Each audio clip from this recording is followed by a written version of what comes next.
Assalamualaikum warahmatullahi wabarakatuh. Alhamdulillahilladzi khalaqal insana fi ahsani taqwim summa radadnahu asfala safilin illal ladzina amanu wa amilus solihat. Wassalatu wassalamu ala Rasulillah wa ala alihi wa ashabihi wa mawalah la haula wa la quwata illa billah. Subhanaka la ilma lana illa ma 'allamtana innaka antal alimul hakim. Bapak-Ibu sekalian, Habibana Nabil tadi menjelaskan tentang qada Allah kemudian qadarullah. Ustadz Uji tadi menyampaikan bagaimana mengkombinasikan antara kita berdoa dengan kita berusaha. Antara ikhtiar kita bagian dari kewajiban kita dan doa kita menyandarkan bahwa yang maha kuasa adalah Allah. Tadi Ustadzana Uji almarhum menyebutkan orang yang usaha saja tanpa doa itu sombong. Karena hanya mengandalkan kepada kepintaran, kekuatan dirinya sendiri, lupa Allah yang maha kuat. Tapi orang yang doa saja enggak pernah usaha, ini orang males. Nah yang ketahuan yang pengalaman. Banyak doa tapi tak usaha. Ngarep-ngarep terus. Karena Allah berikan likulli syai'in sababa. Inilah kerangka antara qada dan qadar. Tadi menyampaikan Habib Nabil itu menyampaikan. Bagaimana bisa merubah enggak? Oh ternyata bisa. Pakai apa? Pakai doa. Jadi kita ini Bapak Ibu sekalian antara Jabariyah dan Qadariyah. Antara fatalism dan rasionalism. Orang yang fatalisme Jabariyah itu menganggap, wah kita nggak bisa buat apa-apa. Sudah takdir dari Allah. Siapa yang terpilih nanti jadi presiden kita adalah takdir dari Allah. Nggak usah ngitung 01, 02, 03. Udah dihitung, sudah ada KPU, nggak usah ikut ngitung. Yang ada kesalahan nanti coblosan lagi. Udah ada takdirnya dari Allah Subhanahu wa Ta'ala. Tapi buat apa Pak mereka itu berupaya ada kampanye? Buat apa mereka juga mendekati masyarakat, menyampaikan program. Itu bagian dari upaya kita. Kul innal amra kullahu lillah. Semua itu milik Allah. Yang menggerakkan itu Allah. Yang juga membuat kita memilih adalah Allah. Siapa yang diangkat oleh Allah Subhanahu wa Ta'ala. Tapi kita bisa ngelihat sebab-sebabnya. Oh, orang yang terpilih jadi presiden itu yang nyalon. Meskipun saya Ustadz Habib Nabil nggak nyalon, nggak jadi presiden.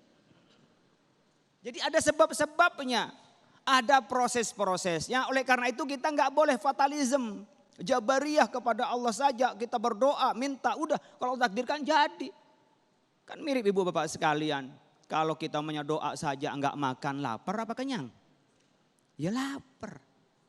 Nah begitu juga kita nggak boleh Qadariyah. Banyak hal yang kita tidak bisa dilakukan oleh kita. Tapi Allah memberikan pada kita yang kita tidak mampu menolaknya. Nggak usah jauh sampai jauh-jauh kepada yang lain. Kita kelilipan aja nggak ada yang senang kelilipan. Ya, yang meriang nggak ada yang mau meriang. Berarti siapa yang menakdirkan itu? Adalah Allah. Enggak semuanya bisa kita lakukan secara qadariyah, rasional, hanya dilakukan oleh manusia. Ini konsepnya qada qadar yang dilakukan, yang diyakini oleh Ahlus Sunnah wal Jamaah. Disebut dengan wasatiyah, ya. Kelompok tengah dalam memahami akidah kita. Kan ini rukun iman, khairihi wa syarrihi minallah. Makanya kita ubah dengan cara berdoa. Doa tadi kata Ustadz Uji, mukhul ibadah, puncaknya, pokoknya mukhul itu otaknya. Intinya dari ibadah kita adalah doa. Tapi ibu-ibu kadang-kadang ketika selesai ceramah belum doa, pulang duluan. Padahal itu finalnya. Tapi ibu bapak pulang duluan, alah tinggal doa, pergi dia. Padahal itu intinya ibaratnya orang ikut babak pengisian, pas final pulang.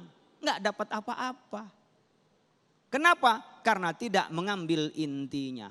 Oleh karena itu Bapak sekalian kita harus tahu tentang qada qadar. Kalau tahu ini kita bisa lapang dada. Kita tidak menjadi orang yang putus asa. La tai'asu mir rauhillah. Jangan sampai kita putus asa. Orang yang putus asa karena enggak tahu bahwa qada qadar dari Allah. Maka dalam tingkatan kita mai qadar minimal adalah kita tahu al-ilmu bi qadarillahi. Kita tahu ya bahwa Allah itu maha kuasa.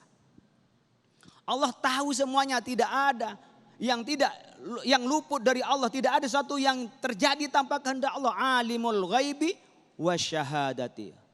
Allah tahu apa yang kita telah jelaskan dan apa yang kita sembunyikan. Bahkan nanti fayunabbiukum bima kuntum ta'malun. Apa yang kita lakukan Allah nanti terangkan.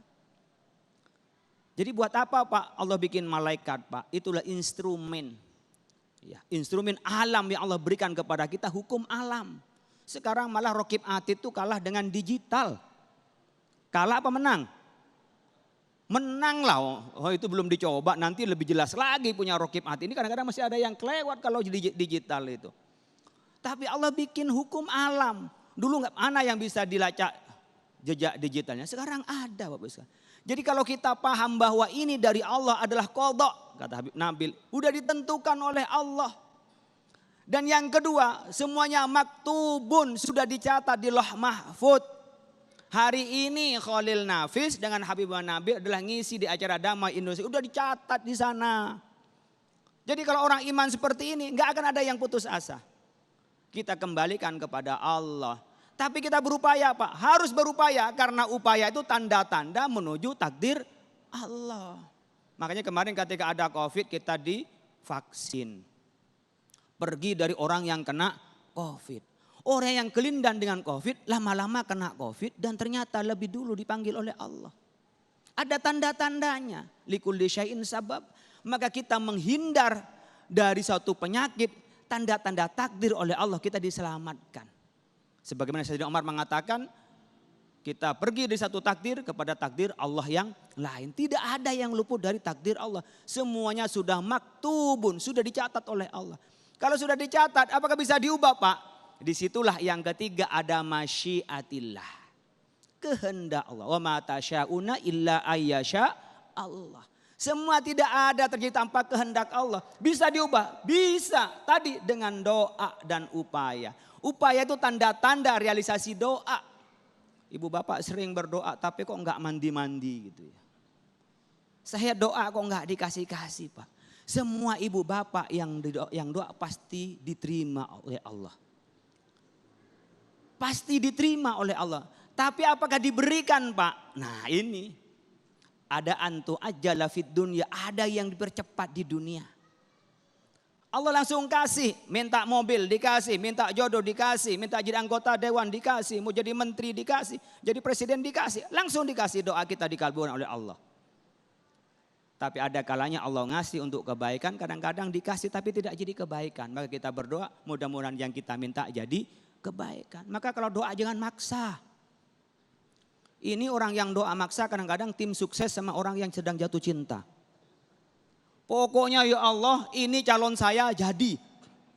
Kalau enggak jadi ya gimana jadi. Mirip dengan orang jatuh cinta, ya Allah kalau baik jadikan jodoh saya. Kalau enggak baik ya jadiin saja calon saya jadi jodoh saya ya Allah. Kalau kita minta pada Allah dan kita punya adab maka ya Allah saya minta jodoh. Saya minta pangkat. Boleh Pak minta, ibu bapak minta. Boleh. Ud'uni astajib lakum. Diminta kita suruh minta kepada Allah. Allah akan kasih. Tapi kita tanyakan kepada Allah. Ya Allah kalau memang ini baik pada saya tolong berikan sekarang. Kalau tidak baik yuddakharu lahu fil akhirah. Ini menjadi tabungan di akhirat. Jadi kalau sekarang tidak dapat doa sudah banyak pengen kaya kok enggak kaya-kaya itu tabungan nanti di akhirat. Au yansarifu anhu minasu'i mislahu. Atau minimal yang ketiga ibu bapak bisa diselamatkan dari keburukannya itu. Jadi jangan suudzon kepada Allah. Ya. Orang yang suudzon pada Allah itu perilakunya jadi su. Orang yang buruk sangka kepada Allah maka perilakunya menjadi buruk. Kata Al-Hasan Al-Basri itu innal mu'mina ahsana dhannahu bi rabbih fa ahsanal amalah. Wa innal fajirah aswa'a dhanna bi rabbih fa asa'al amalah. Orang, ibu bapak sekalian, yang punya husnudzon kepada Allah, maka dia akan berperilaku baik. Gak usah jauh-jauh kepada suami husnudzon, kita akan melayani dengan baik. Tapi kalau sudah dengan pasangan, dengan tetangga, dengan teman sudah suudzon, kita akan berperilaku menjadi buruk. Bagaimana kalau kita suudzon kepada Allah Subhanahu wa taala? Na'udzubillah min dzalik.